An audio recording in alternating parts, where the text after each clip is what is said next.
Dieu ébranlé, focus sur ce que Dieu fait dans le ciel. L'Église est la puissance qui secoue ce peuple. Oui, les jours de la rédemption est proche. Je vois les jours de la rédemption est proche. Les cœurs des hommes défaillent de peur. Mais toi,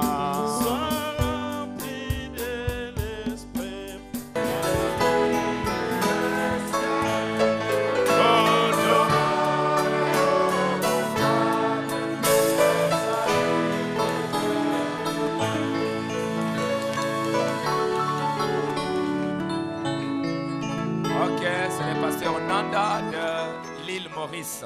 Ezali pasteur Nanda ya île Maurice. Nous bénissons tous. Et nous allons prendre notre Bible ensemble.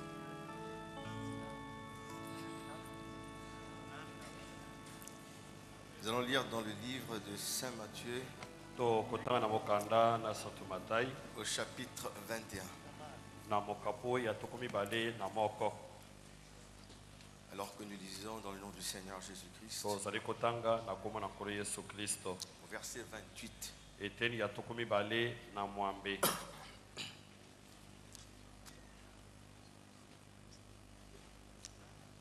Nous allons prier un instant. Seigneur Dieu Tout-Puissant, ça a été un régal de nous retrouver ici pendant tous ces jours. Tu as dit là où est le cadavre, les aigles s'assembleront. Tu as parlé à la fin des temps qu'il y aurait un message là où nous allons festoyer, Seigneur. Un temps de réjouissance. Merci Seigneur de m'avoir permis d'être ici au Congo. C'est ta grâce qui a bien voulu cela, Seigneur.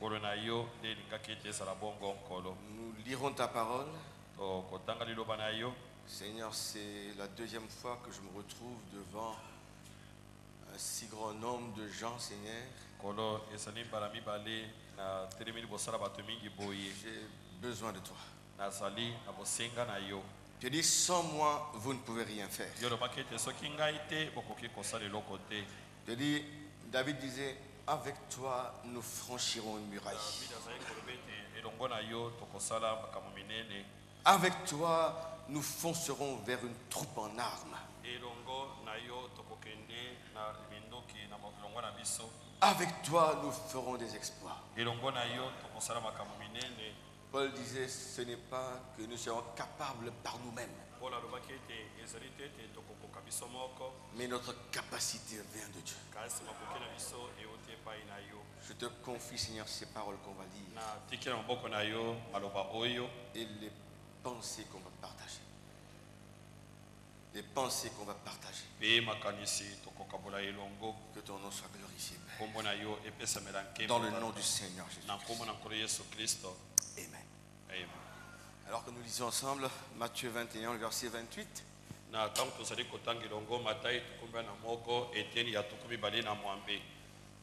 Que vous ensemble, un homme avait 2 fils. Et s'adressant au premier, il dit, mon enfant, va travailler aujourd'hui dans ma vigne.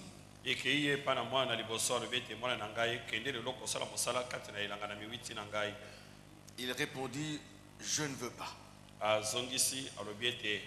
Ensuite, il se repentit et il y alla. S'adressant à l'autre, il dit la même chose. Et ce fils répondit, je veux bien, Seigneur, et il n'y alla pas.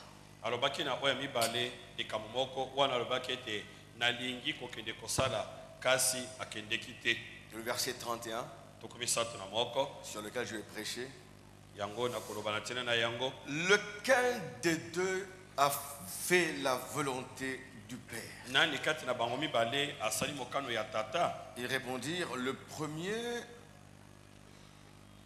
Et Jésus leur dit, je vous le dis en vérité, les publicains et les prostituées vous devanceront dans le royaume de Dieu.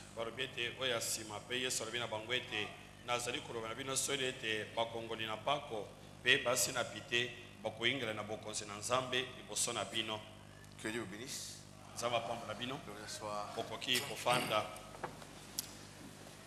Je me rends compte que je me retrouve parmi beaucoup de serviteurs de Dieu. Et vous avez tous quelque chose à partager, à communiquer. Et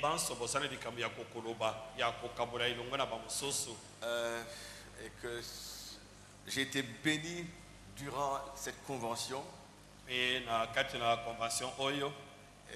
je remercie le pasteur Dioka de m'avoir invité. Je ne pouvais pas venir. J'avais des engagements. Mariage des croyants et fiançailles. Et je ne pensais même pas pouvoir venir. Alors que le pasteur m'a téléphoné, il m'a dit, frère, il faut que tu viennes. Vu le temps qu'il me restait pour les démarches pour l'obtention du visa. Alors je dis, Seigneur, si c'est ta volonté, les choses vont se finaliser à temps. Effectivement, j'ai eu le visa le jeudi. Et les billets me sont parvenus le vendredi. Et j'ai pris l'avion le samedi matin. Je suis content de me retrouver ici. J'ai été beaucoup béni. Je sais qu'il n'y a pas de droit d'auteur sur les prédications que tu as prêchées ici. Je vais pouvoir les partager quand je rentre chez moi. Il y a tellement de choses que j'ai pris note. Matière à réflexion. Et comme le frère l'a souligné à plusieurs reprises, nous avons une grande responsabilité. Surtout nous les ministres. Et bien de préparer le peuple que Dieu nous a confié. Je ne sais pas, vous savez que vous m'excusez, mon français n'est pas comme le vôtre. Chez nous, on parle le français des îles. Alors des fois, il y a le créole, le dialecte mauricien qui se mélange. Vous m'excuserez pour cela. Mais je vais essayer quand même de dire ce que c'est sur mon cœur. Et aussi une autre raison pourquoi j'ai accepté l'invitation, c'est pour essayer de déloger le frère. Pour le faire venir chez moi là-bas à l'île Maurice. Ça fait très très longtemps que je l'ai connu. Depuis 98, j'ai essayé à plusieurs reprises. J'ai envoyé des invitations officielles. On s'est parlé au téléphone. Je comprends, c'est un homme très occupé. Mais il m'a dit que si tu viens cette fois-ci, tu pourras m'embarquer avec toi dans la vie. Je ne sais pas comment ça va se faire, mais je dois m'attendre à lui. Que Dieu vous bénisse. Je vous dis franchement, le ministère du frère Dioka a été une grande bénédiction pour nous à l'île Maurice. Ce n'est pas qu'on élève un homme, vous le savez. Mais le message qu'il a prêché nous a bénis immensément. Quand je passais par un moment très difficile en 96, c'est là que j'avais eu un de ces messages. Deux plutôt. Le nouveau cœur. Et sommes-nous enfants d'Abraham? Ah, cela m'a beaucoup béni. Et je peux dire que peut-être la plupart des croyants du message à l'île Maurice ont visionné ces deux vidéos très longtemps. Je dis cela pour dire que nous voulons remercier Dieu d'avoir suscité des serviteurs de Dieu aussi responsables que ça.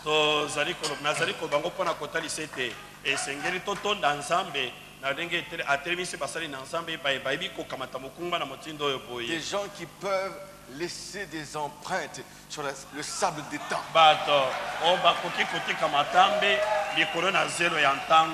C'est ce que nous désirons. Être influencé positivement. Parce qu'il y a d'autres influences très négatives.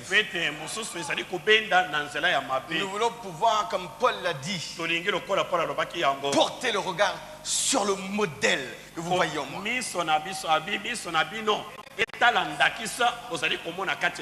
Si nous désirons être des modèles, j'ai toujours cru à cela. Aujourd'hui, les gens ne nous écoutent pas avec les oreilles seulement, mais avec les yeux. Il veut voir que tout ce que nous prêchons est traduit dans la réalité de la vie quotidienne.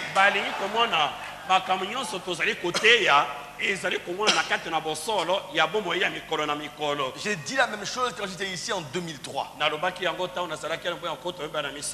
Et je crois toujours là-dedans. J'avais pris le texte Zacharie chapitre 11, le verset 2.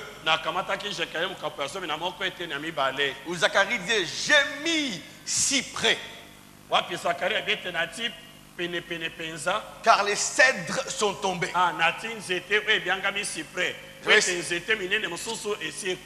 J'avais essayé de comparer les cèdres comme des ministres de la parole. J'ai eu l'occasion d'aller aux États-Unis. Je fréquentais un frère ministre bûcheron. Un expert pour couper le bois. Il m'a emmené dans l'état de l'Oregon où il y a beaucoup d'arbres. J'ai voulu voir ce que c'est qu'un cèdre vraiment. Alors je me suis appuyé contre un cèdre. Et j'ai étendu mes mains. Avec mes mains étendues comme ça, je ne pouvais pas arriver à toucher les deux côtés, le diamètre. C'est tellement gigantesque. Et même regarder le cèdre, ça vous donne mal au cou. C'est tellement élevé. À peine vous pouvez voir la cime.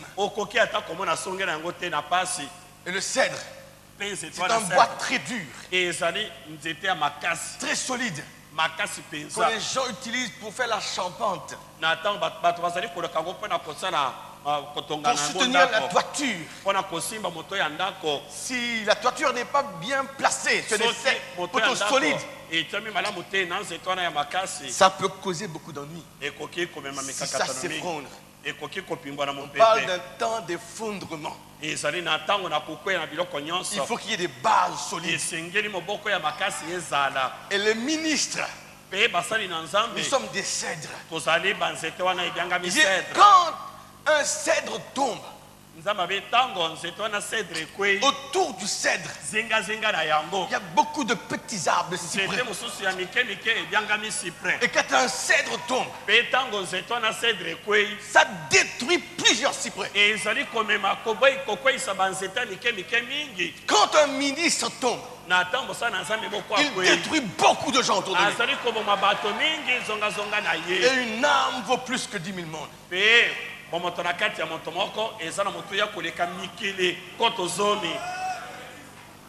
Un cèdre. Une maman à la maison.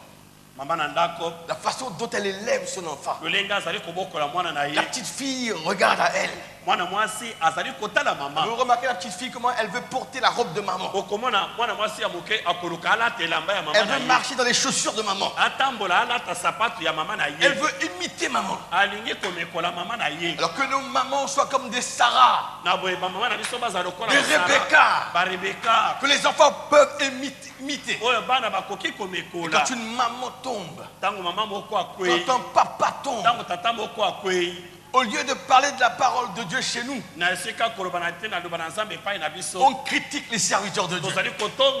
Et les enfants à table regardent ce cèdre-là. Et quand un cèdre tombe, les cyprès sont tués. Alors il faut faire bien attention. Je crois qu'il nous faut créer la bonne influence. C'est pourquoi j'aime quand je vois des serviteurs de Dieu qui réalisent des choses pour le compte du royaume. Je les prends comme exemple. Je me laisse affecter par leur vie. Je veux moi aussi créer un impact autour de moi. Un impact pour étendre le royaume du Père. Alors nous avons une grande responsabilité de veiller sur nos vies, sur nos conduites de tous les jours. À l'île Maurice, avant que je n'étais ministre du message, je servais pendant 9 ans dans l'église pentecôtiste unie. J'étais pasteur là-bas. J'avais fondé beaucoup d'églises. Et même j'ai pris un navire pour aller fonder une église à l'île Rodrigue. Mais après j'ai dû vraiment me séparer de l'organisation. Mais quand je suis venu au message, l'île Maurice avait peut-être, dans l'église pentecôtiste unie, il y avait peut-être 10 à 15 ministres. Dans l'église pentecôtiste unie, quand je suis venu au message, ils m'ont observé. Ils m'ont observé, tous ces ministres, pour savoir si j'allais tenir ferme cette fois-ci. Ils m'ont connu comme étant un membre des assemblées de Dieu. Et j'ai abandonné. Et ministre de l'église de Pentecôte unie, et j'ai abandonné. J'ai cherché la vérité. Et j'ai eu une maladie très grave. Je fouillais Dieu. Et j'ai eu la dépression, la schizophrénie. Et j'allais me suicider. Je parlais à mon psychiatre. Le moment où tu me donnes le dosage, là, je vais partir et me suicider après. Il m'a dit, ne faites pas ça. Il a augmenté la dose. Mais il a fallu que Dieu me ramène comme ça. Et quand je suis venu au message, je me suis dit, je ne vais pas prêcher. Je vais m'asseoir dans les bancs. Je vais vivre une vie chrétienne. Je veux que ma vie influence les autres. Mais comme Dieu ne se repent pas de ses dons, de ses appels, par les forces des circonstances, je me suis retrouvé à la chair. Et ces gens-là, je ne savais pas. Ces ministres-là, ils m'observaient. Ces ministres de l'UPC là. Pour savoir si j'allais tenir ferme. Et quand ils ont vu ça, un par un, ce soir, Jean met ça. Des gens qui étaient à plein temps. Qui étaient à plein temps. Ils ont quitté leur poste là-bas. Et ils servent dans le message aujourd'hui. Et je crois que c'est ça l'influence. La vie. Et bien sûr, nous ne pouvons pas le faire par nous-mêmes. Il faut être assez humble. Tous les jours, de demander à Dieu cette grâce de vivre ce message. Je crois que j'ai apprécié quand je vois des hommes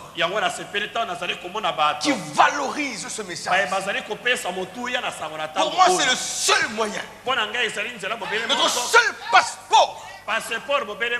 Visa pour la gloire. J'ai connu les assemblées de Dieu. J'ai été guéri là-bas de l'asthmatique. J'ai connu l'UPC, Pentecôtiste Uni. Mais je n'ai jamais été introduit à un tel message que le message de l'air. Un message qui littéralement vous transforme tous les jours.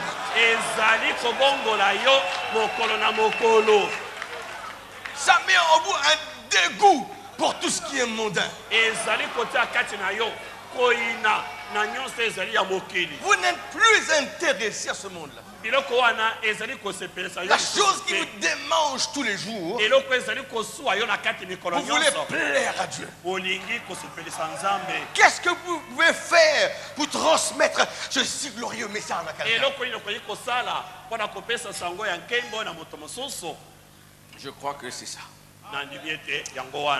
Je crois que vous serez patient avec moi un instant. Vous serez patient avec moi. Je vois que vous aimez le message ici. Et vous aimez qu'on vous lise les citations. Alors donne-moi du temps à vous lire les citations.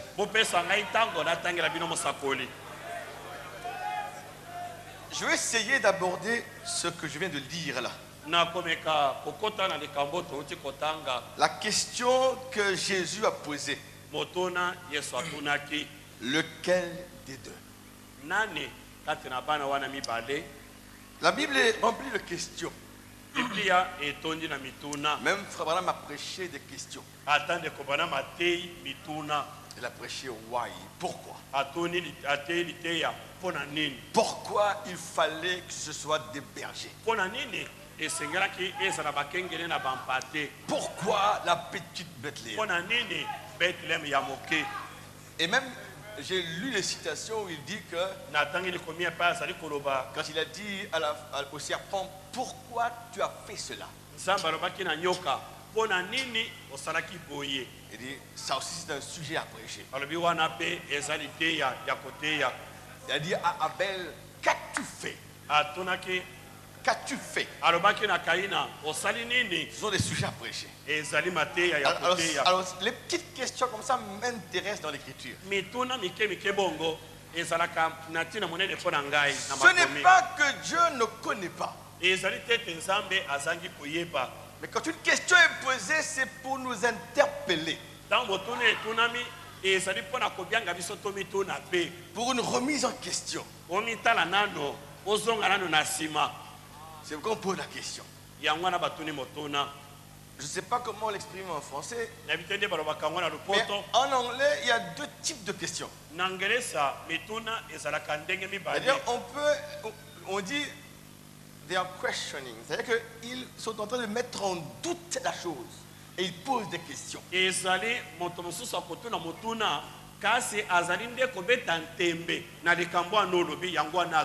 Mais d'autres posent des questions parce qu'ils veulent savoir. Alors ils ont dit à Jésus, faut-il payer le tribut à César? Ils ont posé une question. C'était pour le piéger.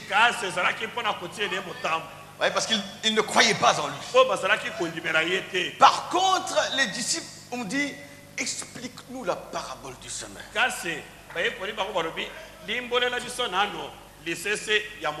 Là, ils voulaient savoir. Et la première question qui a été posée dans la Bible écrite a été posée par le serpent. Dieu a-t-il réellement dit? Et le but de la question était pour mettre en doute la parole de Dieu. Et la seconde question a été posée par Dieu lui-même. Adam, où es-tu? Ce n'est pas qu'il ne savait pas où Adam était.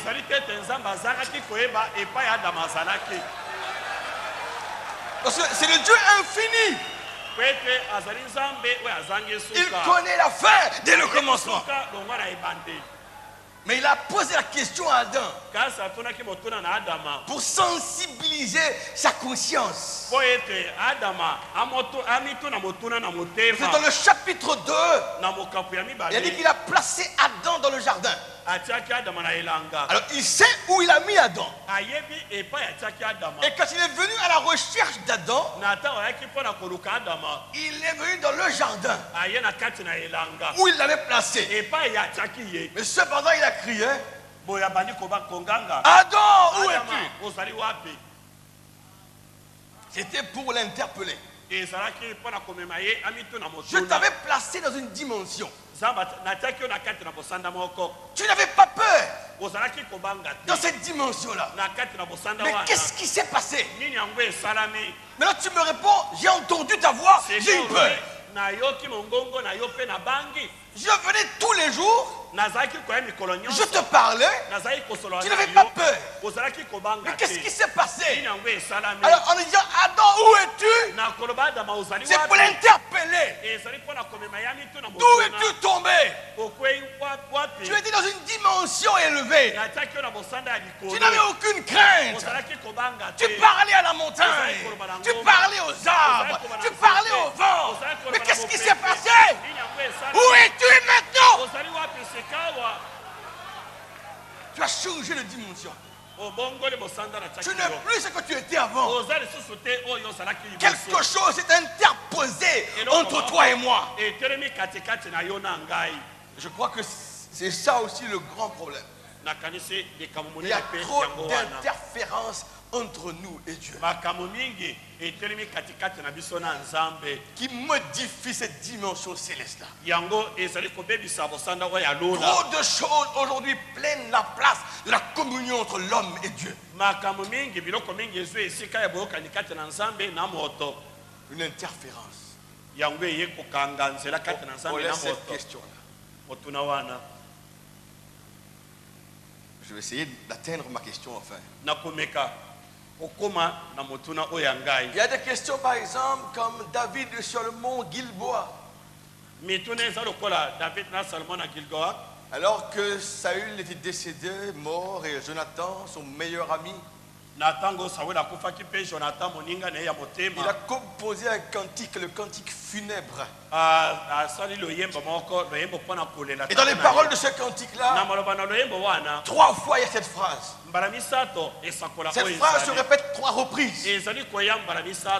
Comment des héros sont-ils tombés? Question posée par David, posée par Dieu. Et on peut comparer des ministres comme des héros. Et comment des héros tombent-ils aujourd'hui? Avec tout le piège qu'il y a autour. L'argent, la popularité, les femmes indécentes. Et beaucoup de héros tombent aujourd'hui. Même au sein de ce message, avec le peu de temps que j'ai connu ici, je ne suis pas aussi longtemps de message que vous. Très nouveau. Mais j'ai vu beaucoup de choses. Des gens qui ont parlé de lui, de celui-là, de celui-là. Mais ils ne sont plus là aujourd'hui. Comment des héros tombent? Ce sont des questions qu'on doit se poser pour nous remettre en question, pour analyser nos vies, pour faire l'inventaire tous les jours. Quand il a prêché la présente étape de mon ministère, c'était comme un genre d'inventaire. L'église et sa condition. Un genre d'inventaire. Et le croyant doit faire l'inventaire de sa vie tous les jours. Comment des héros tombent-ils? Il y a la question que Delilah a posé à Samson. Samson, je crois, à 3 reprises, lui a menti à propos où réside sa force. Un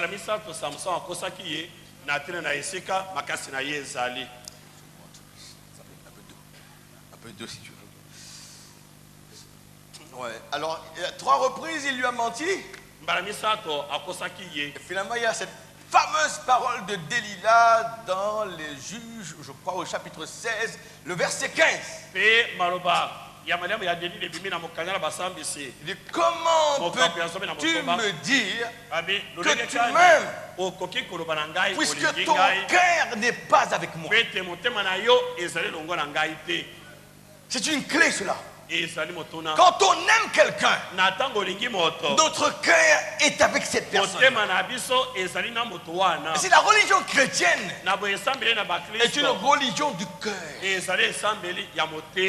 C'est un cœur à cœur. Ce n'est pas superficiel. Je ne vais pas prendre le temps pour le lire parce que j'ai beaucoup de choses à le lire, mais on va voir après.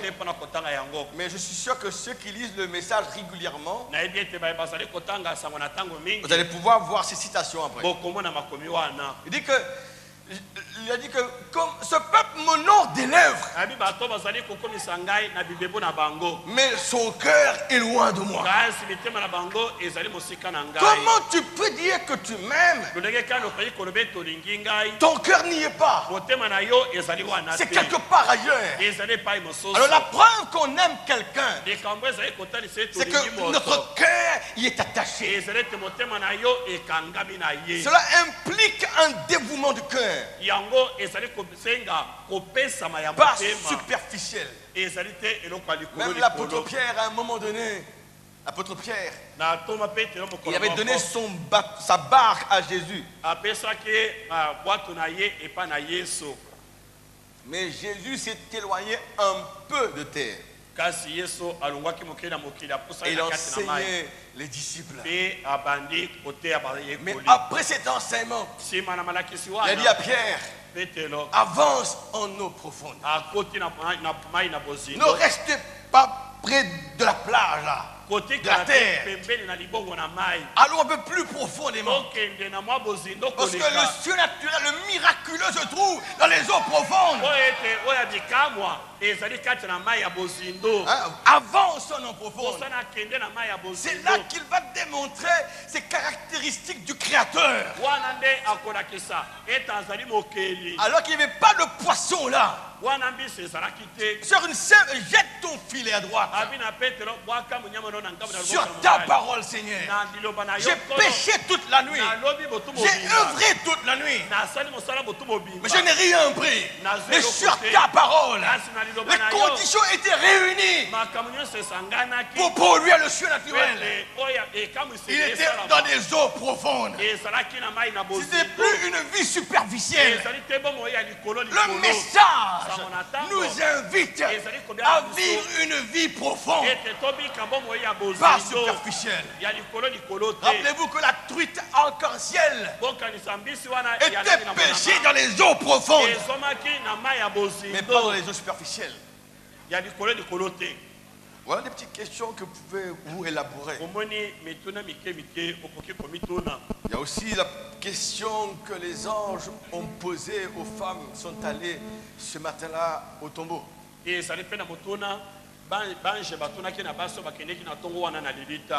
Pourquoi cherchez-vous parmi les morts celui qui est vivant? Ce monde-là, avec ses plaisirs, il est mort. Et ces femmes, elles sont mortes, quoique vivantes. Si le plaisir n'amène que la mort, alors, je ne peux pas chercher la vie dans ce monde. Dans tout ce qu'il me présente comme plaisir, je ne peux pas avoir la vie. Alors en posant la question à ces femmes, à ces églises, pourquoi cherchez-vous parmi les morts celui qui est vivant? Et Frère Branham nous dit ceci: les dénominations sont mortes. Elles ne se relèveront plus. Je ne peux pas avoir la nourriture des aigles dans une dénomination.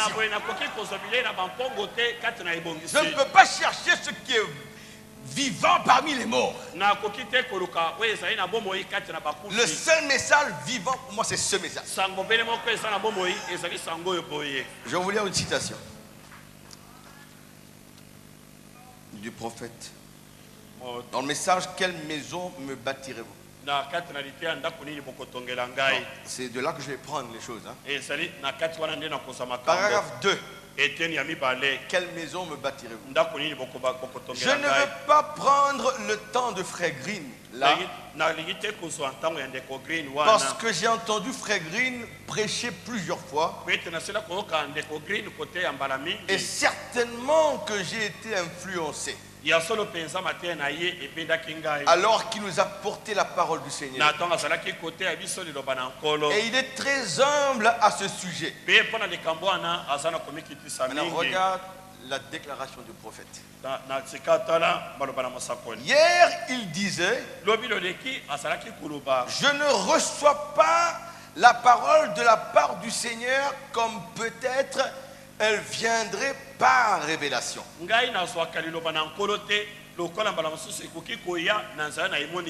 telle qu'elle a été envoyée.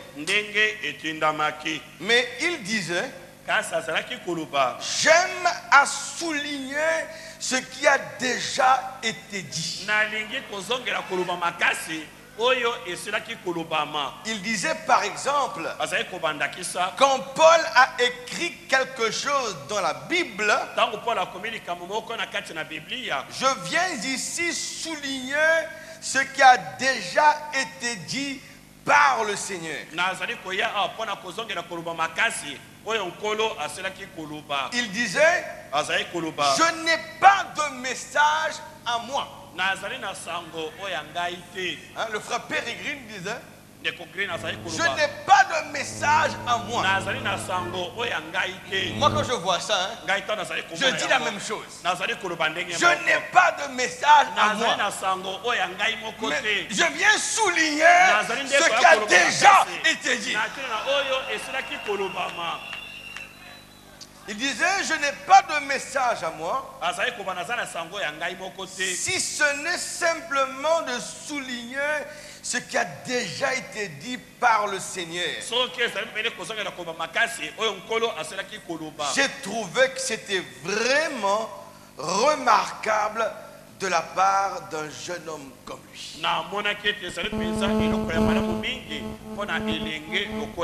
de l'entendre faire une telle remarque. Alors je vous dirai la même chose: je n'ai pas de message à moi. J'aimerais dès maintenant souligner ce qui a été déjà dit par notre prophète. Et vous croyez le prophète? Que ces paroles sont pour nous notre absolu. Vous le croyez? Je crois que c'est le plus grand des messages qu'on a pu avoir. Je vous parle de par l'expérience que j'ai eue chez moi à Maurice, et dans les endroits où je vais. Étant jeune dans ce message, je vois qu'actuellement il y a beaucoup de gens qui se détournent de ce message. Ils ont beaucoup d'excuses à dire qu'il est parti le prophète, il n'y a plus de réveil. Toutes ces choses-là juste pour s'excuser.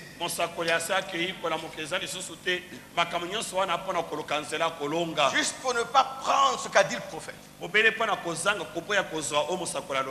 Mais moi je crois que c'est notre survie. Il faut nous en tenir uniquement qu'à ce message. Est-ce que vous le croyez? Il fait une remarque quelque part dans le message, la nourriture spirituelle au temps convenable. Il dit ceci: je me réjouis énormément de voir, paragraphe 9. Je me réjouis énormément de voir. Quand on sait qu'on a un message qui vient de Dieu et qu'on le transmet aux gens, de voir que les gens y réagissent bien. Il faut que ce message vient de Dieu. Et quand on le transmet aux gens, c'est bien de voir la réaction des gens. Il dit, alors on regarde en arrière et on dit: merci Père. Oh, quelle joie alors de voir les enfants manger le pain qui leur a été envoyé. Ce message est le pain que Dieu nous a envoyé. Pas question de l'abandonner. Pas question de le substituer pour un autre message. Il n'y a pas d'autre message. Il dit: vous rendez-vous compte que c'est une vision d'il y a des années, ça, ici même au tabernacle. C'est vrai. Le pain de vie. Il appelle le message le pain de vie. À l'époque de Jésus, quand il a dit cela, je suis le pain de vie, les gens n'ont pas aimé ça. Les gens ont mal réagi à ça. Mais pour nous, comme c'est bon de réagir positivement, quand on sait que le message, c'est le pain de vie que Dieu nous a envoyé. Vous le croyez, l'église? Je vous dis, la plus grande bataille jamais livrée. Paragraphe 325. Alors c'est ce que je dis ce matin. Il s'agit d'emmagasiner de la nourriture. D'emmagasiner de la nourriture pour que vous ayez de quoi manger, pour que vous ayez de quoi festoyer. Allez la chercher sur vos bandes. Asseyez-vous à la fraîche dans la chambre. Peut-être qu'après que je serai parti depuis longtemps, après son départ depuis longtemps, vous vous souviendrez encore que ces choses sont vraies. Asseyez-vous dans votre chambre et écoutez. Voyez, ceci, c'est la nourriture. L'emmagasinage dans le magasin. Je ne sais pas où mène le voyage, mais où que ce soit, c'est lui qui conduit. Il sait où, moi pas. Je ne fais que suivre. Voilà le message.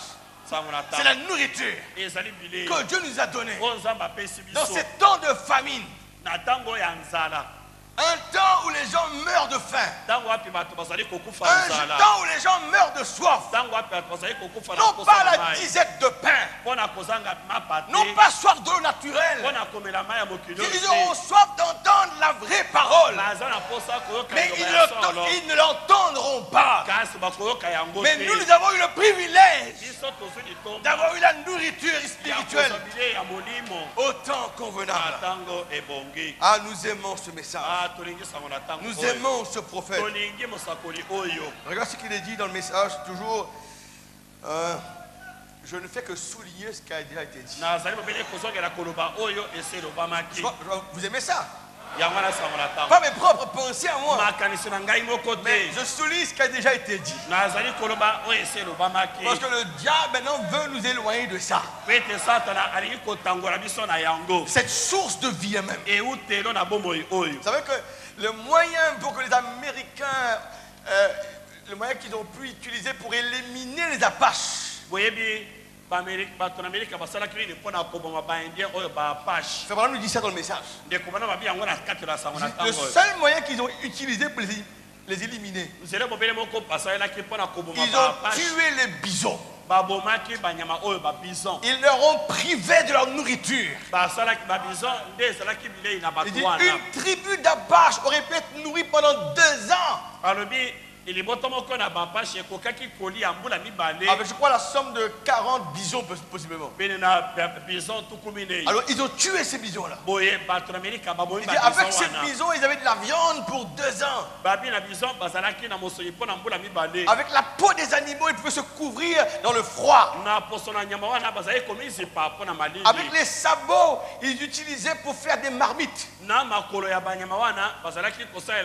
Mais les Américains ont compris, s'ils pouvaient leur priver de la nourriture, ils vont les éliminer. Et le diable aussi a compris cela. S'il peut vous priver de la nourriture, ceci est la nourriture. Ceci est le pain de vie. Et s'il peut vous en priver, le diable va vous éliminer. C'est pourquoi j'aime souligner ce qui a déjà été dit. Vous êtes d'accord, l'église? Ah, nous aimons ce message. Il dit, Élie, un jour, il était à dotant toujours la nourriture spirituelle au temps convenable, paragraphe 48. Élie, un jour, il était à Dotan. Et l'armée des Syriens était venue entourer la ville pour s'emparer de lui. Parce qu'ils savaient que la puissance de cette nation venait de là, où se trouvait dans ce voyant. Les Syriens savaient que la puissance de la nation d'Israël, la puissance de la nation d'Israël se trouvait dans ce voyant. Est-ce que nous savons que la puissance même de l'épouse se trouve dans ce message, dans ce voyant que Dieu nous a envoyé? C'est lui qui a pu nous prévenir, c'est lui qui a pu nous avertir comme une vraie sentinelle de tous les dangers qui nous guettaient. Est-ce que vous le croyez? C'est pourquoi on aime ce message. Alors, on continue un peu. Il y avait une autre question qui a été posée dans la Bible. Lisons ensemble dans le livre de la Genèse, au chapitre 22.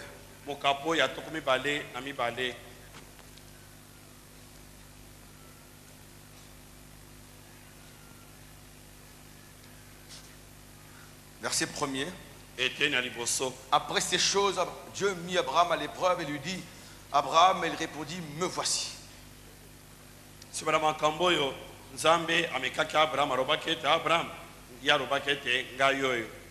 Dieu dit, prends ton fils, ton unique, celui que tu aimes, Isaac, va-t'en au pays de Morija et là, offre-le en holocauste sur l'une des montagnes que je te dirai.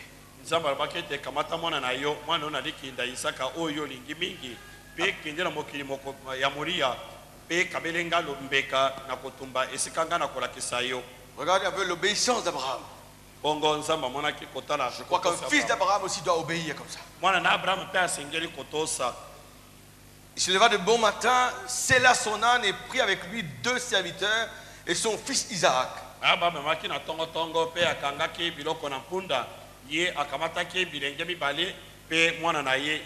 Il fendit du bois pour l'holocauste et partit pour aller au lieu que Dieu lui avait dit. Le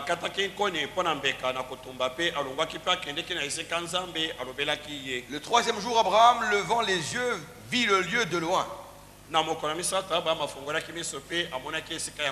Et Abraham dit à ses serviteurs, restez ici avec l'âne, moi et le jeune homme, nous irons jusque-là pour adorer et nous reviendrons auprès de vous.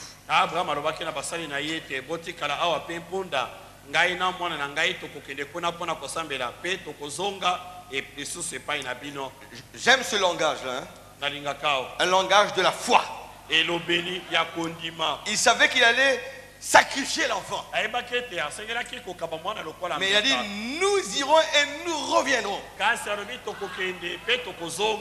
Le langage de la foi. Le langage positif.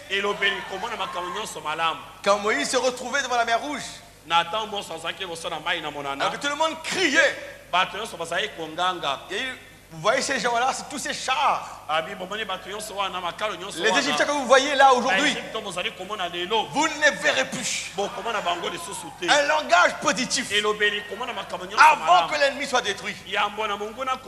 David devant Goliath dit, aujourd'hui je vais te couper la tête. Avant même de la battre, il parlait maintenant, il disait, je vais te couper la tête. Un langage positif.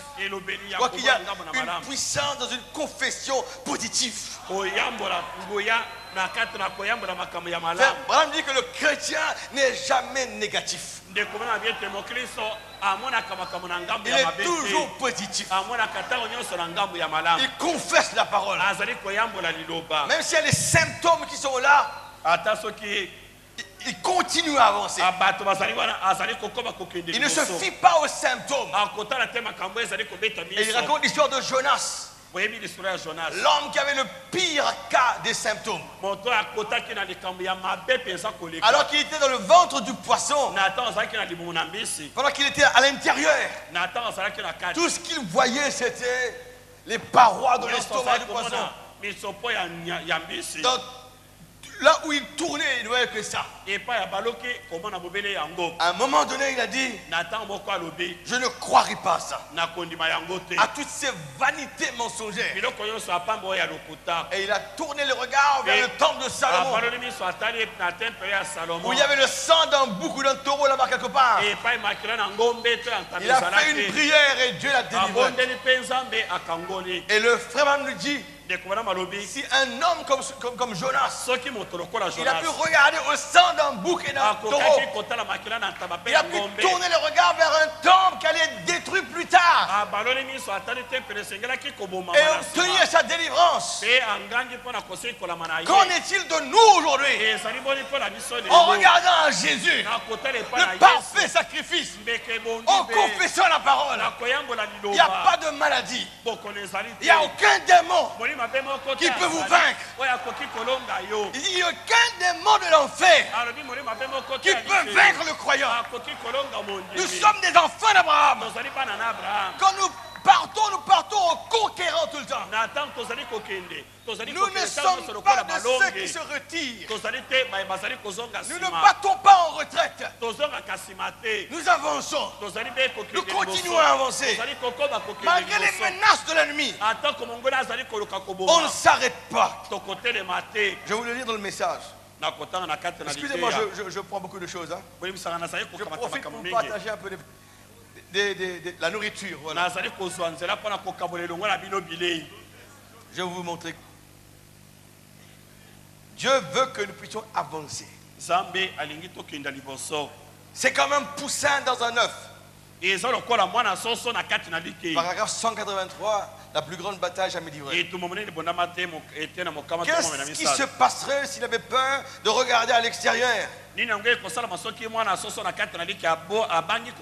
Qu'est-ce qui se passerait s'il avait peur de donner des coups sur l'œuf? Qu'est-ce qui se passerait si le petit poussin à l'intérieur de l'œuf, le petit oiseau, il avait peur de taper sur la coquille de l'œuf?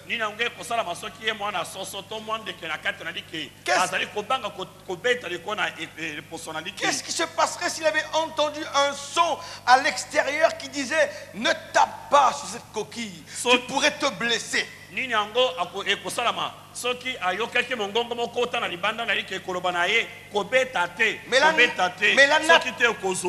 la nature même dans cet oiseau lui dit donne des coups de bec. Fais un trou dedans. Donnez des coups de bec. sur la coquille de toutes vos forces. Alléluia. Alléluia. Satan, retire-toi. Je sors d'ici. C'est ça. Je ne reste plus couché ici. Je ne reste plus assis ici. Je ne suis plus sur ce vieux terrain du diable. Je donne des coups pour sortir. Ce matin. Amen. Amen. Je suis un aigle. Mais ce brave petit aigle, le coup comme un marteau à bascule. Il donne des coups de bec sur cette coquille. Peu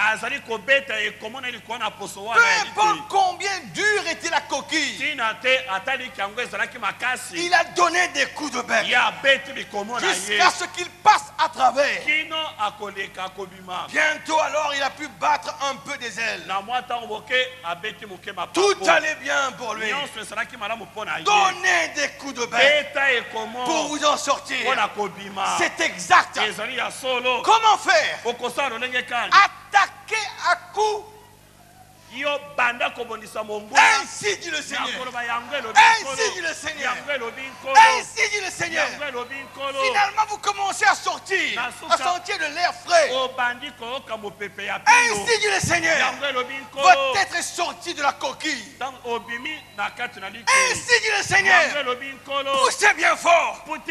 Et vous sortez. Et il ne retourne plus jamais dans la coquille. Moi, je crois que le message de l'air, c'est le ainsi dit le Seigneur qu'il nous faut dans ce temps-ci. Alors que le diable veut nous restreindre, veut nous empêcher, veut nous bloquer, mais donner des coups de bec. Ainsi dit le Seigneur, ainsi dit le message, ainsi dit le prophète. Vous allez sortir de là. Est-ce que vous le croyez? Paragraphe 32, la nourriture spirituelle toi convenable. Alors Élie savait qu'il faudrait plus qu'une théologie ordinaire. Qu'il faudrait plus qu'un message ordinaire. C'est pourquoi je vous dis que le message de William Branham, qui est le message de Dieu, n'est pas un message ordinaire. C'est un message extraordinaire. Un message unique que Dieu a placé entre nos mains pour vaincre l'ennemi à tout coup. On ne peut pas battre en retraite. Il nous incombe d'avancer. Nous ne sommes pas des lâches. Nous sommes des vainqueurs. Nous sommes des vainqueurs. Quelque part, je crois dans les Proverbes 6, il a dit ceci. Il dit dégage-toi, il dit gazelle. Dégage-toi de la main du chasseur. Quand une gazelle est prise, elle ne reste pas là. Elle dit au chasseur, allez tue-moi. Tu feras de moi un beau rôti, un beau steak. Il va donner des coups de patte. Il va se débattre pour essayer de briser les treintes du chasseur. Et Salomon nous dit, va, observe la gazelle qui est prise entre les mains du chasseur. Elle fait un effort. Elle combat. Elle essaie de se dégager. Elle ne peut pas rester prisonnière. Je regarde l'oiseau qui est pris dans le filet du loisonneur. L'oiseau ne reste pas comme ça. L'oiseau vole d'un coin à l'autre coin. Même s'il perd des plumes, mais il ne veut pas rester dans le filet du loisonneur. Il s'envole de tous les côtés. Il va vers la fourmi paresseuse. La fourmi ne peut pas attendre que l'hiver va la tuer. Mais elle amasse sa nourriture. Elle n'a ni chef. Elle n'a ni capitaine, elle n'a ni inspecteur, mais elle amasse sa nourriture. Qu'elle doit vivre. L'hiver approche. Elle doit combattre sans arrêt. Si le monde mammifère sait combattre, si une gazelle peut combattre, si le monde volatile peut combattre, si un oiseau peut combattre, si le monde des insectes peut combattre, qu'en est-il de l'être humain? Devant tous ces défis-là, il nous faut combattre. Il ne faut pas nous arrêter. Nous allons y arriver bientôt. Et s'il se retire, mon âme ne prend pas plaisir en lui. Mais Paul dit, mais nous ne sommes pas de ceux qui se retirent, mais de ceux qui ont la foi pour sauver leur âme. Et la foi est dans ce message. Donnez à coup de bec. Sortez de là. Est-ce que vous le croyez, l'église? Il savait qu'il fallait un message. Plus qu'un message ordinaire. Qu'il faudrait plus que de prêcher la parole tout court pour ouvrir leur cœur de pierre. Il savait qu'il faudrait l'ainsi dit le Seigneur pour faire descendre ce jugement sur ce peuple-là. Si vous voyez, l'ainsi dit le Seigneur, avec ça qu'on combat, avec ce message qui est l'ainsi du Seigneur. C'est que l'épouse, elle a le ainsi du Seigneur. C'est pourquoi l'épouse est invincible. Est-ce que vous le croyez? Nous servons un Dieu spectaculaire. Soyons positifs. Je continue à lire. Verset 6. Abraham prit le bois pour l'Holocauste, le chargea sur son fils Isaac et porta dans sa main le feu et le couteau, et ils marchent tous deux ensemble.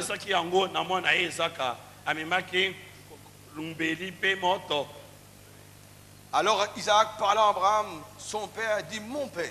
Et il répondit, me voici mon fils. Isaac reprit, voici le feu et le bois. Mais où est l'agneau pour l'Holocauste? Une question a été posée. Où est l'agneau? Je vois le bois. Je vois le feu. Mais alors, regardez là. Quand Isaac savait, il avait reçu des enseignements de son père. Un enfant instruit d'après la parole. Il sait que pour avoir un sacrifice, il faut le feu, il faut le bois, mais il faut qu'il y ait un animal, un agneau. Je vois le bois, je vois le feu, mais où est l'agneau? La question qu'il a posée, où est l'agneau? C'est une question que nous aussi pour nous poser. Où est l'agneau? Le jour où Adam a péché là-bas, il a chuté, Adam, dans Éden. Il a voulu se courir avec des feuilles de figuier. Il a confectionné une religion, une couverture pour l'apaiser. Mais malgré cela, malgré la couverture, il a dit à Dieu, je suis nu.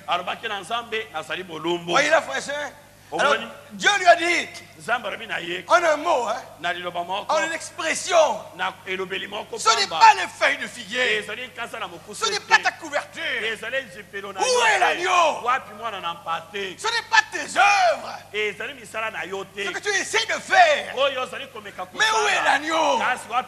Parce qu'il s'est pourvu d'un agneau. Il veut voir l'agneau. Il veut voir sa justice. Pas ta justice. Tu ne pourras pas, n'est-ce pas, te rendre la conscience pure avec ta justice. Toute notre justice, c'est comme un vêtement souillé à ses yeux. Mais où est l'agneau? C'est une question qu'il pose, mais où est l'agneau? Où est le sang? Où est le sacrifice? Est-ce que vous le croyez? Il nous faut venir à sa présence, couvert par l'agneau. Il ne nous voit pas, mais il voit l'agneau. Il voit le sang. Vous le croyez? Où est l'agneau? Nous les parents, faisons comme Job. Job avait des enfants. Il dit que chaque fois que ses enfants allaient quelque part, faisaient une fête quelque part, lui, Job, il offrait un agneau. Attention que ses enfants ont fait quelque chose de mal. Il avait le fardeau de sa famille. Alors il se retrouvait constamment dans la présence de Dieu, implorant le pardon de sa famille. Il voulait le salut de sa famille. Et il amenait l'agneau tout le temps. Et je crois qu'il nous incombe comme parents. Dieu nous demande à nous tous les parents, où est l'agneau? Où est l'agneau? Où est le sacrifice? Dieu ne nous a pas donné des enfants pour peupler les corridors de l'enfer. Nos enfants, c'est notre héritage. Si tu crois, tu seras sauvé, toi et toute ta famille. C'est l'évangile qui sauve la famille. Comme dans l'époque de Noé, rassemble ta famille. Comme dans l'époque de Moïse, chaque famille était rassemblée avant le grand départ. Comme dans l'époque de Rahab, elle avait eu le droit de rassembler sa famille. Comme dans l'époque de Josué, et moi et ma maison, nous servirons l'Éternel. Un évangile de famille. Quand le souverain prêtre, il entrait dans le lieu très saint, il avait le pectoral, toutes ces pierres, et chacune des pierres représentait une tribu d'Israël. Alors qu'il pénétrait dans le lieu très saint, sur son cœur, il y avait les tribus d'Israël. Ses frères étaient là. Il pénétrait dans la présence de Dieu, la gloire du Shekinah, avec sa famille. Parents, où est l'agneau? Dieu vous demande où est l'agneau? Est-ce que vous avez du temps tous les jours d'avoir un hôtel de famille, de réunir vos enfants, de lire un passage de la Bible, de faire une prière? Où est l'agneau? C'est le cri qu'il a posé. Caïn, c'est pourquoi il a tué son frère. Parce qu'il n'y avait pas l'agneau. Il avait offert des légumes et des fruits à la place de l'agneau. Comme si on pouvait voir Dieu descendre ce jour-là. Il a dit, eh bien, Caïn, où est ton agneau? Abel a son agneau. Abel me démontre par là qu'il est connecté avec ma pensée. Parce que dès avant la fondation du monde, il y avait un agneau immolé là-bas. Et Abel avait eu la révélation de l'agneau. Et il offrait l'agneau. Mais Caïn, il n'avait pas l'agneau. Et Dieu lui dit, mais Caïn, où est l'agneau? Et c'est parce qu'on n'a pas de l'agneau. C'est pourquoi on tue nos frères. Les problèmes qui se passent des fois entre les relations fraternelles, l'agneau n'est pas là. Et Dieu vous demande, où est l'agneau? Si vous avez l'agneau, vous allez vous aimer les uns les autres. Est-ce que vous le croyez? Avec le peu de temps que j'ai fait dans le message, c'est la chose qui m'a déchiré le cœur. De voir ces divisions, ce déchirement. Je vais vous lire Genèse 11. Ça va? Genèse 11. Genèse, le verset 5. L'Éternel descendit pour voir la ville et la tour que bâtissaient les fils des hommes. Et l'Éternel dit, voici, ils forment un seul peuple. Et ils ont tous une même langue. Et c'est là ce qu'ils ont entrepris. Maintenant, rien ne les empêcherait de faire tout ce qu'ils auraient projeté. Regarde la force de l'unité. Malgré c'est un projet qu'ils vont entreprendre qui serait à l'encontre de la volonté divine. Mais regarde la force que constitue l'unité. On a entendu cela. Mais cependant, il y a toujours ce déchirement. Il nous faut prier pour ça. Malgré les différentes opinions, de pouvoir nous aimer les uns les autres. Même je connais, il y a des gens qui vont jusqu'à même donner des coups de poing physiquement. Ce n'est pas le message. Ce n'est pas le modèle qui nous a été montré. L'agneau n'est pas là. Où est l'agneau?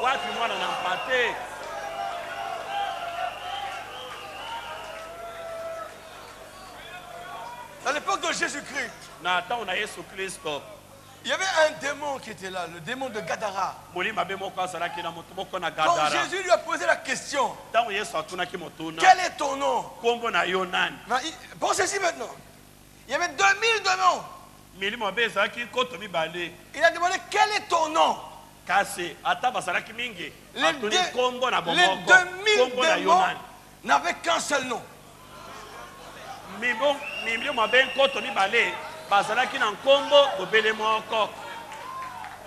Unis sous un seul nom. Les démons s'unissent. Et les croyants du message bagarrent.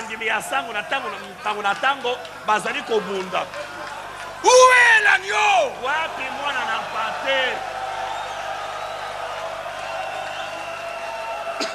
Un message aussi glorieux.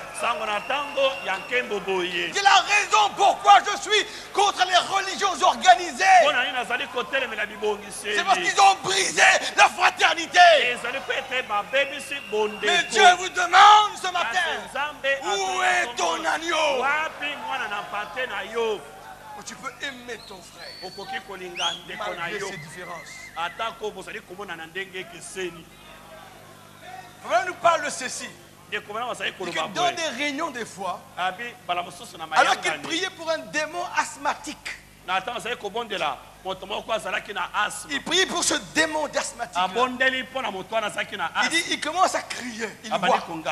Il crie à l'aide.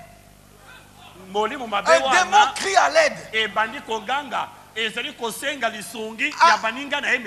un autre démon asthmatique de la salle. Il cherche de l'aide auprès d'un autre démon pour l'aider à confronter le prophète, la parole. Et nous ne pouvons pas nous aider les uns les autres. Alors que les démons s'entraînent. Quelque chose ne va pas. Où est l'agneau qui est mort pour vous, qui est mort pour moi et pour ce frère-là aussi? Où est l'agneau? Même il explique ceci. Il dit que il y a un démon de convoitise. Sa tâche c'est de convoiter. Mais seulement il doit convoiter une femme à moitié nue. Un autre démon ira déshabiller la femme pour satisfaire à ce démon qui veut convoiter.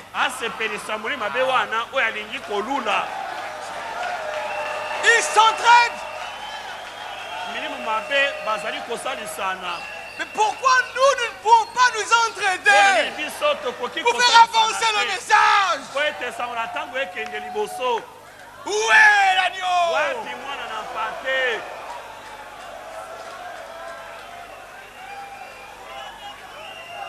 Que Dieu nous vienne en aide.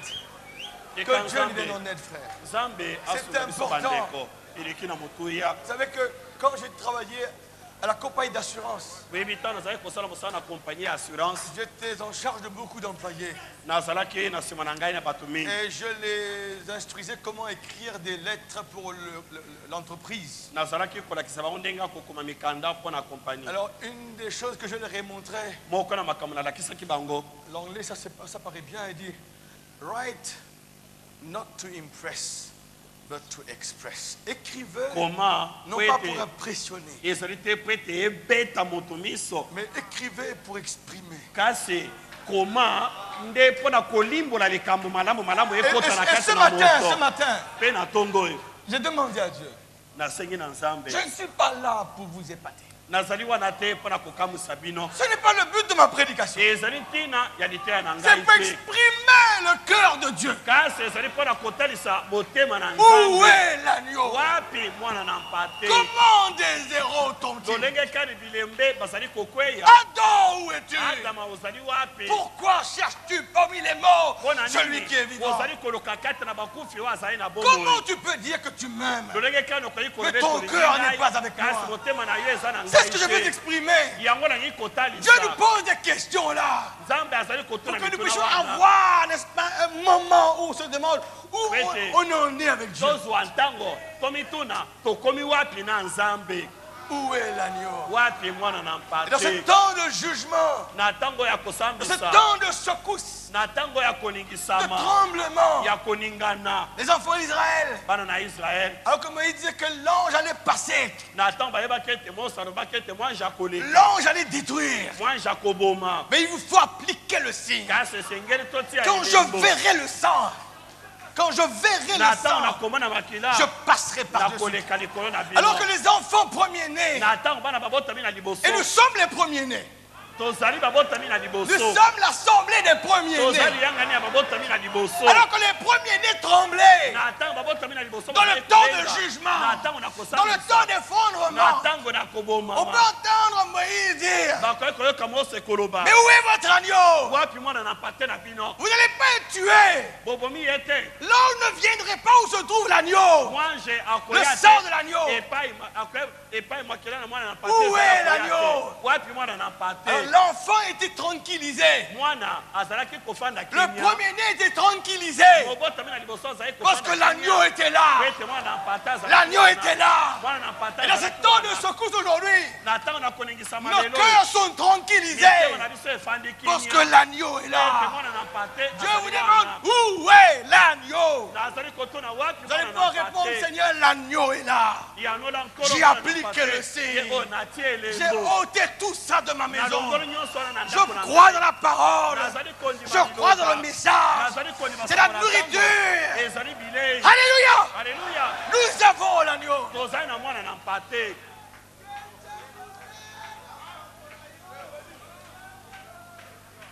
Encore un peu de temps. Vous avez donné encore 15 minutes. Un quart d'heure.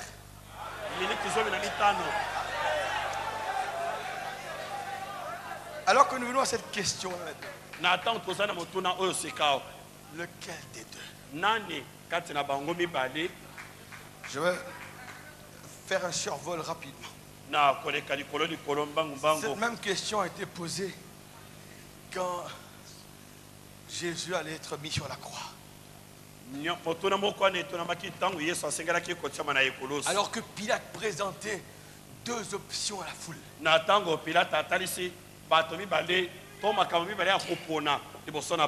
La question était, lequel des deux voulez-vous que je vous lâche? Barabbas ou Jésus que vous appelez le Christ? Et la foule a choisi Barabbas. Et vraiment nous dit que la foule a commis une fatale erreur. En choisissant Barabbas. Je crois que avec cette question-là, je vais faire vite un peu. nous sommes placés devant une responsabilité très importante. Lequel des deux? Ils ont préféré un meurtrier au lieu du prince de la vie. Et posons-nous la question aujourd'hui, combien se retrouvent devant une telle option aujourd'hui? Où la question nous survient, lequel des deux nous allons choisir? Deutéronome 30, il est dit que j'ai placé la mort et la vie devant toi. Mais choisis la vie afin que tu vives. Je me rends compte que toutes les prédications qu'on a reçues là pendant tout ce temps-là sont axées sur un choix. La vérité nous a été présentée. Et en sortant d'ici, qu'est-ce qu'on a pris comme choix? Avec toutes les citations qu'on a lues. Oui, c'est très sérieux. Notre salut en dépend. Et le salut de ceux que nous conduisons en dépend. Je n'aurais pas voulu avoir le sang de mes prochains sur mes mains. Une âme vaut plus que 10 000 mondes. Après toutes ces prédications, on est placé devant un choix. Qui allons-nous suivre? Qui allons-nous adorer? C'est très important. Notre vie en dépend. Et la vie de notre famille en dépend. La vie des membres de notre église en dépend. Mais choisis la vie. Enfin, tu vives. Lequel des deux? Un meurtrier ou celui qui donne la vie? Il y a tellement de choses aujourd'hui qui donnent la mort aux gens, des plaisirs mondains, l'internet. Beaucoup de jeunes se font piéger. Je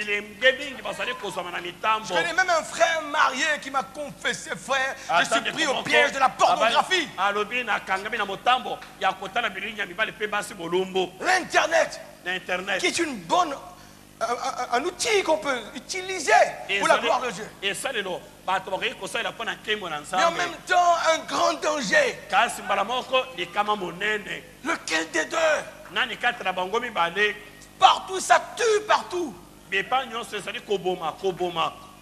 Alors, la question vous est posée. Regarde, je vais vous lire quelque chose. Tu comprends l'anglais? Je vais le lire en anglais.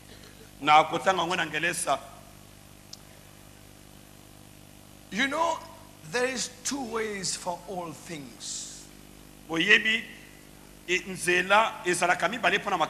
You are aware of that, aren't you? That's your way and God's way. And you cannot have your own way and be in God's way at the same time.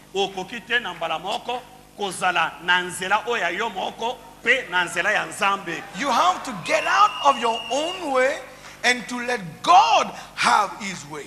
Isn't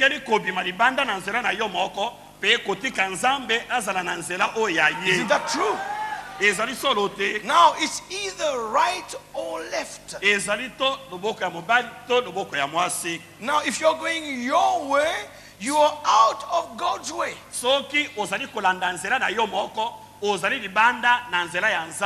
And if you cease from your own way,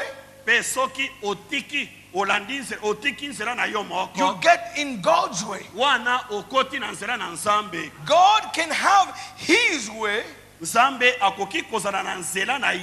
when you cease to have your way. But as long as you're having your way, God can't have his way. So you have to go one or the other way. Regarde comment il met l'emphase là-dessus. La voix de Dieu et votre voix. Lequel des deux? You can't go east and west at the same time. C'est dans le message pourquoi les gens sont si ballottés. Si vous semez la mauvaise semence, vous moissonnerez les mauvaises choses. Vous ne pouvez pas aller à l'est et l'ouest en même temps. Soit vous allez dans une direction ou une autre. You are either pointed toward God this morning, with all you've got looking to Him, or you are pointed the other way. You think sometimes you are going right when you are going wrong. C'est très important. Nous pensons faire la bonne chose. Nous pensons prendre la bonne direction. Mais on est dans le mal. Je vais vous dire une chose avant de terminer. Le verset de l'Écriture qui m'a fait toujours avoir la crainte. Je n'étais jamais un chrétien. J'étais un hindou. Je portais mes dieux. Nous avions plusieurs dieux. Je mettais des métaux dans ma langue. J'accrochais des métaux dans mon corps. Et on marchait pieds nus sur des braises ardentes. Je n'ai jamais été exposé à la parole de Dieu. Mais la première fois que j'ai entendu l'évangile, c'est le 16 mai 75.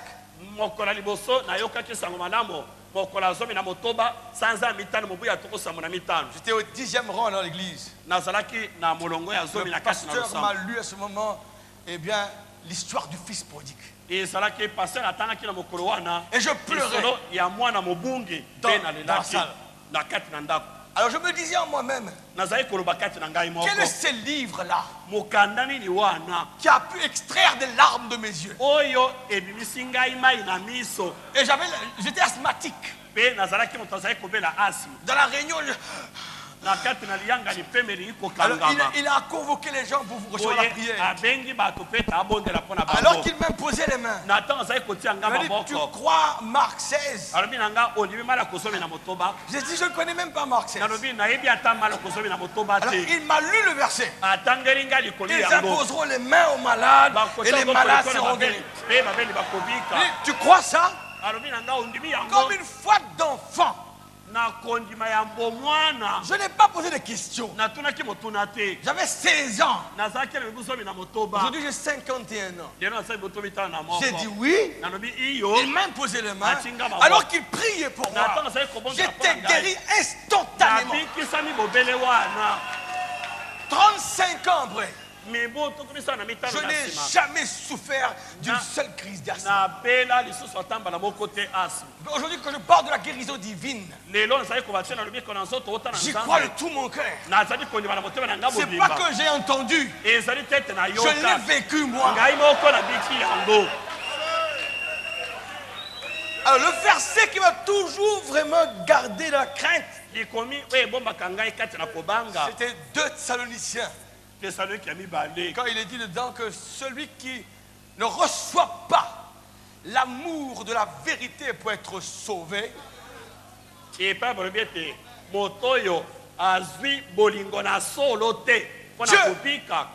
leur envoie. Ce n'est pas un homme, hein? C'est Dieu leur envoie un esprit d'égarement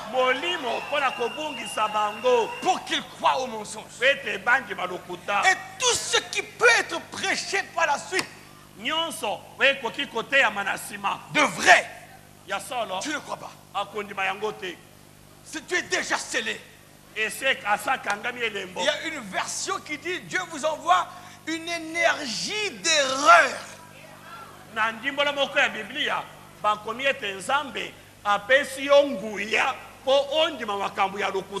C'est pourquoi j'ai tant apprécié cette convention des ministres. Beaucoup de choses ont été dites qui ont corrigé des erreurs. Mais si seulement on peut prendre ça en considération, ne pas continuer dans l'erreur. Si tu ne reçois pas l'amour de la vérité, ce qui a été prêché durant ces jours-là, ce n'est pas pour une compétition. Ce n'est pas pour qu'un groupe crie contre l'autre groupe. Non, la parole n'est pas prêchée pour ça. On veut vous mettre en contact avec la parole. C'est pourquoi le ministre prêche. On parle de cela. Il dit les quatre hommes qui ont porté le paralytique, quand ils sont venus devant la porte, la foule était là. Mais la foi ne connaît pas d'obstacle. La foi ne connaît pas d'obstacle. Quand ils ont vu la foule qui barrait la porte, Frère Branham nous dit qu'ils n'ont même pas évalué les dommages qu'ils vont causer au toit. La maison ne leur appartenait pas. Et ils sont montés vers le toit. Ils ont fait descendre un lit. Pas une chaise. Un lit. C'était un gros trou qui a été perforé. Et Frère Branham nous dit qu'ils sont venus placer le paralytique en contact avec la parole. Et c'est ce que nous faisons, les ministres. Nous vous plaçons en contact avec la parole pour que les gens guérissent. J'espère qu'après cette convention, nous retournerons chez nous guéris. Pas seulement physiquement, mais spirituellement. Nous avons reçu l'amour de la vérité. Quand la parole était prêchée là, c'est l'amour de Dieu qui était prêché pour nous ramener de l'erreur. Sinon, il enverra lui-même un esprit d'erreur. Il n'y a pas de moyen. Il n'y a pas de moyen. You can't be going east and west at the same time. You can't be going right and left at the same time. You can't be doing right and wrong at the same time. Écoutez. You can't be following man and God at the same time. No, sir. You are either following God or following man. Alléluia. Alléluia. Et nous voulons suivre Dieu. Est-ce que vous le croyez? And friends. C'est le témoignage et la vie intérieure. Prêché le 23 août 50, paragraphe 33. Mes amis, turn away from your ways of just halfway.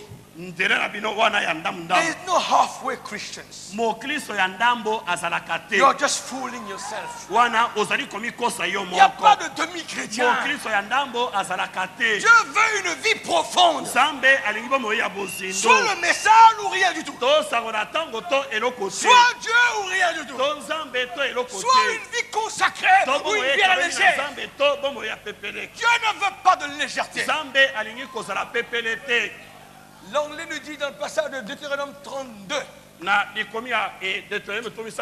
They've esteemed lightly the rock of their salvation. Ils ont considéré avec la légèreté le rocher de leur salut. There is no halfway Christians. You are just fooling yourself. You are either a Christian or a sinner. You never did see a drunk sober man.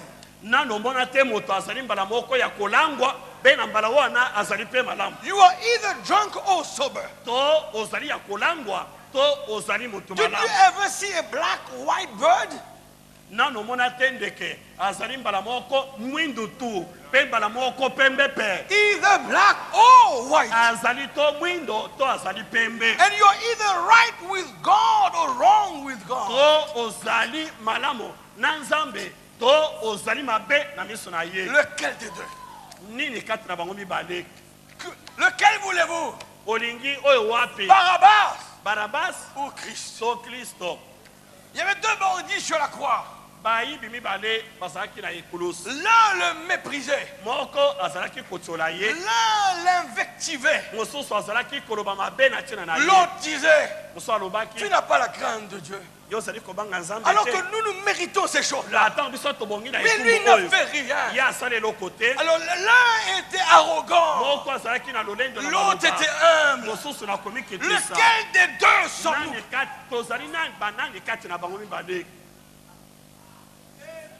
Il y avait le jeune homme riche. Voilà, nous parle, il y avait dans le message, je crois, follow me, suivez-moi. Il parle de Moïse, un leader qui avait toutes les possibilités de devenir un pharaon, qui avait toutes les richesses de l'Égypte. Il a rejeté tout ça pour choisir le propre de Christ. Mais le jeune homme riche qui a commencé avec des biens matériels, à un point où son entreprise réussissait tellement, il a construit de plus gros greniers. Il a dit, mon âme, tu as des biens en abondance. Regarde le paradoxe. Regarde l'expression paradoxale. Mon âme, tu as des biens en abondance. Non, notre âme ne vit pas de ces choses-là. Mon âme, insensé que tu es. Aujourd'hui même tu seras avec moi. Lequel des deux? Moïse, un jeune homme riche qui a tout rejeté pour le propre de Christ, et l'autre qui a eu l'occasion d'avoir la vie éternelle. Il a dit de vendre tous ses biens. Mais le fait qu'il avait de grands biens, il a tourné le doigt à Jésus-Christ. Le choix est mis devant vous ce matin, devant nous tous. Lequel des deux? Voulez-vous être riche?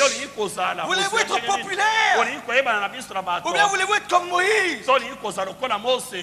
Laissez tout ça pour Christ.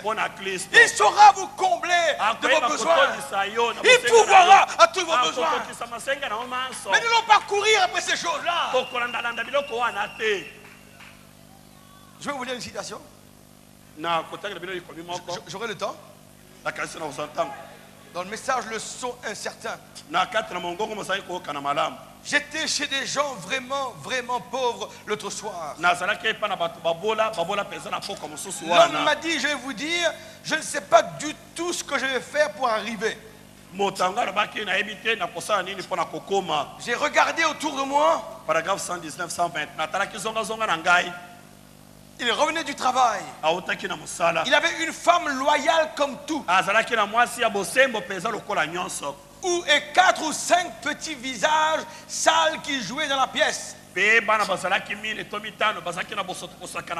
dit, mais tu es un millionnaire. Et il a dit, honorable frère Branham, je ne voudrais pas vous contrarier, mais je n'ai pas un sou. Et j'ai dit, mais tu as quelque chose que l'argent ne peut pas acheter. J'ai dit, tu as une petite femme ici qui ne possède peut-être pas de robe à elle. Et si c'était le cas, c'est que quelqu'un les lui avait donné.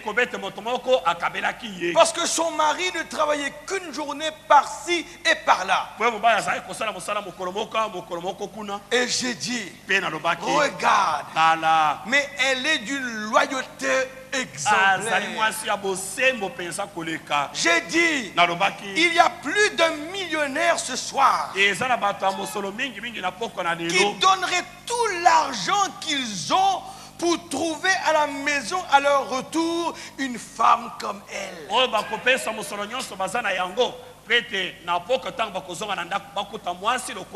C'est exact. J'ai dit, sa femme est sortie, est avec d'autres hommes quelque part, ou dans un bar quelconque. Elle jure, elle chante, fume, court, et des choses comme celle-là. Et pourtant il l'aime. Mais vois ce qu'il a. Toute sa vie est pour cette femme. Et vois sa façon de se conduire. Et vice-versa.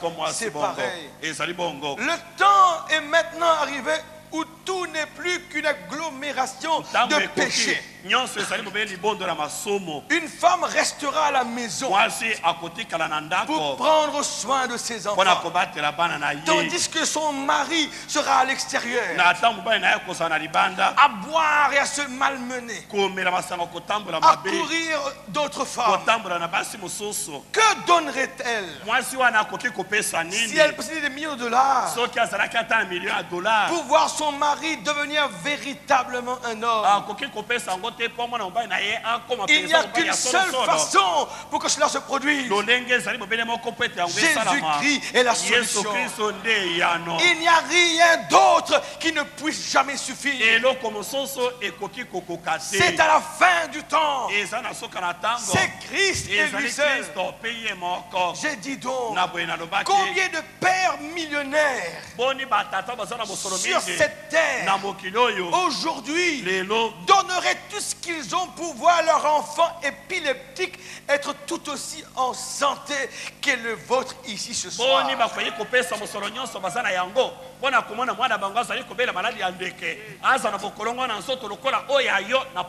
Voyez, il a commencé à me regarder droit dans les yeux. J'ai dit, regarde, de l'argent que tu as retiré cet après-midi, tu as dit avoir des viandes froides, des fèves et du pain pour nourrir tes enfants ce soir. J'ai dit, ils ont tous de bons estomacs et peuvent en manger, et toi aussi. Dis-moi, John Rockefeller n'a-t-il pas dit qu'il donnerait 100 bronchés $1 million pour pouvoir manger un plat de choux? John Rockefeller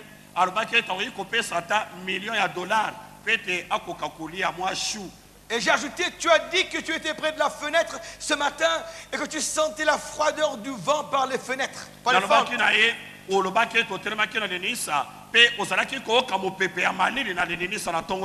Lui est assis dans un palais quelque part, tu vois. Mais cependant, s'il pouvait s'asseoir là et manger un plat de choux dans ce vent froid, bouché par du papier,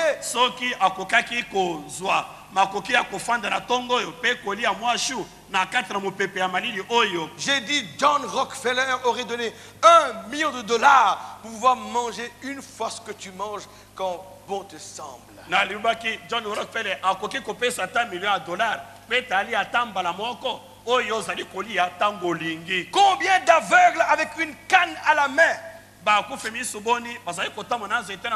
donneraient tout l'argent qu'ils ont pour avoir tes yeux? Mais regarde ceci. Voyez, on ne peut évaluer les choses qui valent une richesse par les choses qu'on appelle la richesse.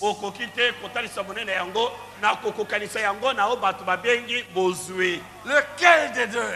Le jeune homme riche ou être comme Moïse? Tout laisser pour le Seigneur. Tout abandonner pour lui. Et votre récompense sera grande. Lequel des deux? Dans le temple ce matin-là, il y avait deux personnes. Il y avait un publicain.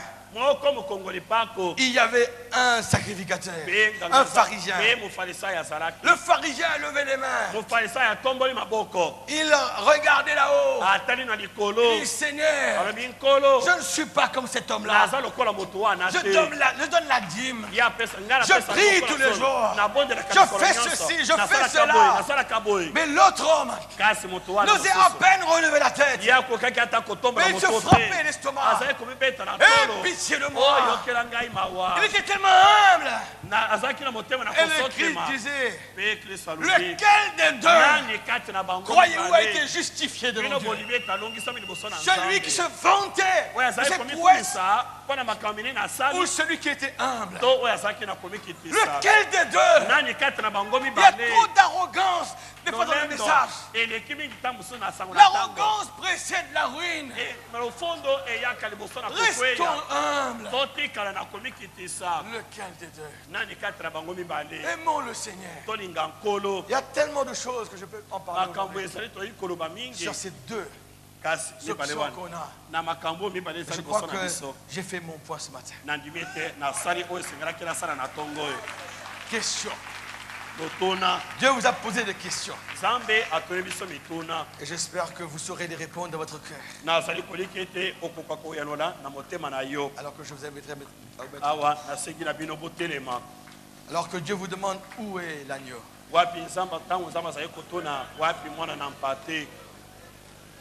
Où es-tu? Pourquoi tu cherches parmi les morts?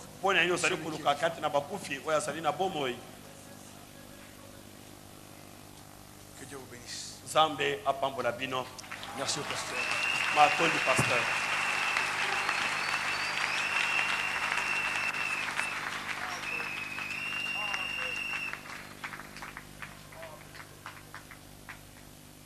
Alors que nous sommes là debout, c'est une question qui est posée à chacun de nous. Et chacun doit se tenir dans sa présence dans cette heure où nous vivons. Le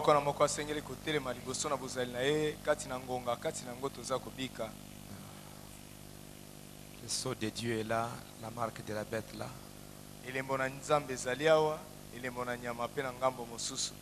La vérité ici, l'erreur là. L'épouse du Christ ici, l'épouse du diable aussi à côté. Parce que Branham dit que les deux seront là ensemble. À la fin du message, j'accuse cette génération. Branham dit que j'ai dit ceci sur cette bande et pour cet auditoire.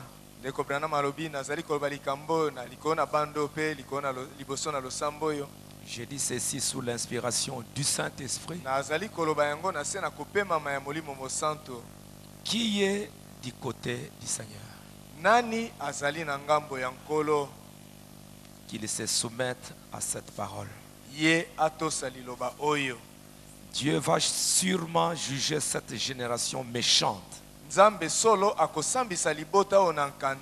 qui renie Christ, qui rejette Christ par les jugements à cause du blasphème et de la crucifixion de sa parole identifiée.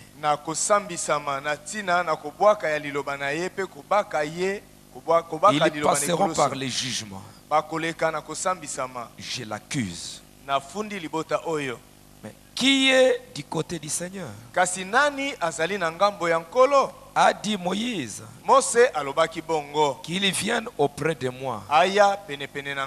Lorsque la colonne de feu était suspendue là comme évidence, qui est du côté du Seigneur, qu'il prenne cette parole, renie son credo et suive Jésus-Christ chaque jour. Et je vous rencontrerai ce matin-là. Que chacun nous puissions juste demander à Dieu qu'il fasse son choix là où il veut être. Mais je crois que nous tous, nous voulons être du côté du Seigneur. Et c'est ça notre souhait à nous tous. Que la grâce de Dieu nous soit donnée pour que nous puissions être de ces côtés-là. Nous unir dans l'amour de Dieu. Prier l'un pour l'autre. Ne souhaitez pas que l'autre reste dans l'erreur ou bien qu'il meure. Parce que bientôt, on cherchera qui sont dans les messages.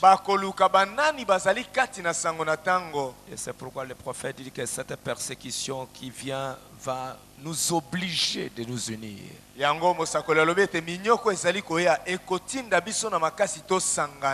a une pression qui vient. Ben Gurion une fois, quand les enfants d'Israël fêtaient en 1948, oh, nous sommes reconnus, le monde entier et tout ça. Ils dansaient, ils se réjouissaient. Ben Gurion, David Ben Gurion les regardait. Il était là calme, un peu triste. Et après on lui demandera, mais tout le monde est dans la joie. Mais pourquoi toi tu n'es pas tellement dans la joie? J'ai dit oui, je me réjouis. Mais préparez-vous. Après cette joie, vous aurez une guerre formidable. Parce que l'ennemi qui est à côté de vous, qui vous regarde, vous réjouit. Maintenant, il va vous combattre. Et ça n'a pas fait quelques mois que les Arabes ont attaqué. Ne vous réjouissez pas trop. Mais préparez-vous. Que Dieu nous aide. Prions les uns pour les autres. Toi, prédicateur, comme nous l'avons entendu, ce n'est pas bien d'apprendre qu'un homme de Dieu là-bas est tombé quelque part, ce n'est pas une joie.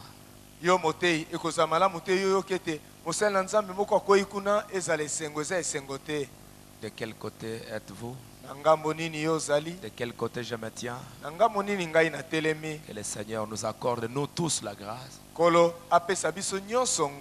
Et qu'entre nous qui est l'agneau, entre chacun de nous à côté, là à côté il y a l'agneau, Jésus-Christ.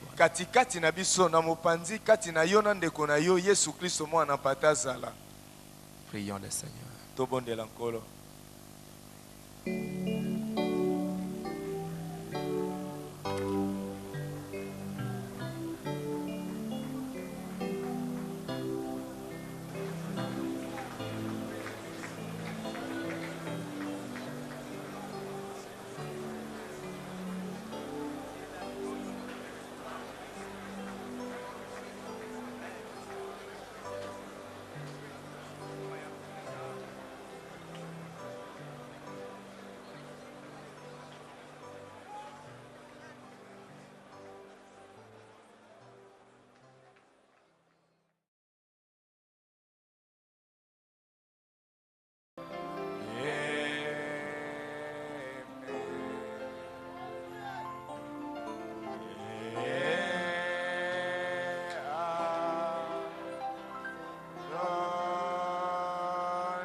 Dieu notre Père Céleste, auteur de la vie et donateur de tout don parfait excellent,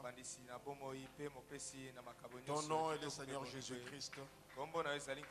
Ce matin, Seigneur, tu nous as visités, oh Dieu. Tu nous as parlé, Seigneur, dans le premier message. Tu nous as amenés, Seigneur, sur la montagne, oh Dieu, dans les choses les plus élevées. Nous avons écouté ta parole. Père éternel, que cela ne soit pas simplement des choses que nous avons entendues, que cela puisse être fait chair en nous. Et après cela, Père, tu nous as encore parlé. L'ennemi avait dit, le Dieu d'Israël, c'est un Dieu de montagne. Mais attaquons-le dans la vallée. Le frère nous a ramenés dans la vallée pour que nous puissions nous poser des questions. Frère Branham dit, parfois quand nous laissons nos fruits sur la montagne, ils peuvent geler. De temps en temps, nous devons descendre dans la vallée. Père éternel, nous nous sommes remis en question nous-mêmes pour voir où est-ce que nous sommes avec le message, pour voir où est-ce que nous sommes avec ta parole. Nous avons fait l'inventaire.